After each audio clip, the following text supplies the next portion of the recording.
at the end of the Horse Expo and we're super sad to be leaving. This is little Ev and I'll show you a little bit of our booth and a couple things we had going on there. Unfortunately, I don't have any footage of our final demo that we had for Liberty and Tricks, but here's a little look at the demo. We've got our little horse head, and here I'm just giving a little demo of the neck rope. So there's actually 3 different ways you can use a neck rope. One is as a bridleless riding tool, and because our ropes are a little bit longer than like our string that would come on a horseman's stick, you can actually sit up tall and have your normal posture.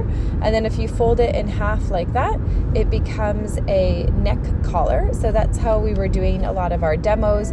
Because the horses were already so well trained, the next way to kind of challenge yourself is to take the halter and lead rope off, and then you can try doing things with a neck collar, which is a great way to still work your horse in a group setting. Even if there's other horses around, you can still do that because your horse is still on a rope. Or the other option you can do is use the neck rope as what we call a feather line, which is a really light lead rope. So it helps give you that sensation of liberty without being at liberty, which is perfect if you are working with other horses in the area. I also got my new Partridge Horse Hill sign from my not my new farm, but my farm at home, but my new sign. And then here's just a couple little clips of our drive as we started to head out on our next journey on our road trip on the way back. So the night of the expo, when it ended, I think the expo ended at 5. We were the final demo of the day, and then we put the horses on the trailer, started our drive 3 hours south, and got to this place, which is a retired boarding barn that just does kind of layovers. So I thought it was kind of neat to see how the farms look in California versus where we are at home. They've got these nice big openings, lots of air. You can see the circulation, the windows up at the top, lots of airflow, which is really awesome. And then here's a little look out front. This tree, I believe he said, was a eucalyptus tree, which is pretty cool.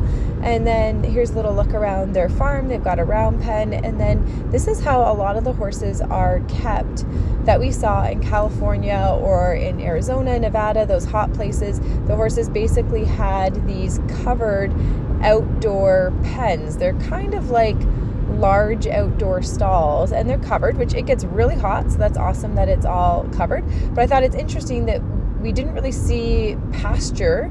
I guess they don't really have a lot of grass, but like this is how a lot of the horses are kept. And so we were able to let our horses run around loose in their covered arena. So this is Nova and Alicia getting a chance to stretch their legs before we head off on our next adventure. Letting them run around is definitely a key successful strategy for us, because Alicia in particular, as you can see, has a lot of extra spice and spunk. Nova's trotting around there thinking, all right, I'm trying to keep up, I don't really need to do this, being a fjord quarter horse cross.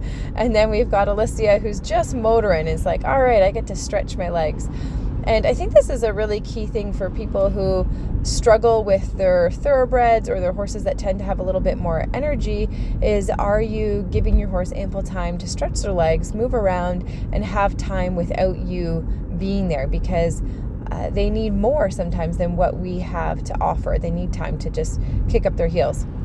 So this is loading back up on the trailer to start our road trip home, but we're not just going home. We're going to some pretty cool places. We are going to be taking our first stop to the Sequoia Forest in California, which, if you don't know what that is, it's the ginormous trees, like the gargantuan, ginormous, massive trees. So we're pretty excited to go there. And then Sarah and Franny have some pretty ambitious goals. They want to make it to Hollywood by the end of the night. So we want to hit up the Sequoia Forest and to Hollywood. So wish us luck. Remember to subscribe and check out harmonyhorsemanship.com for even more learning.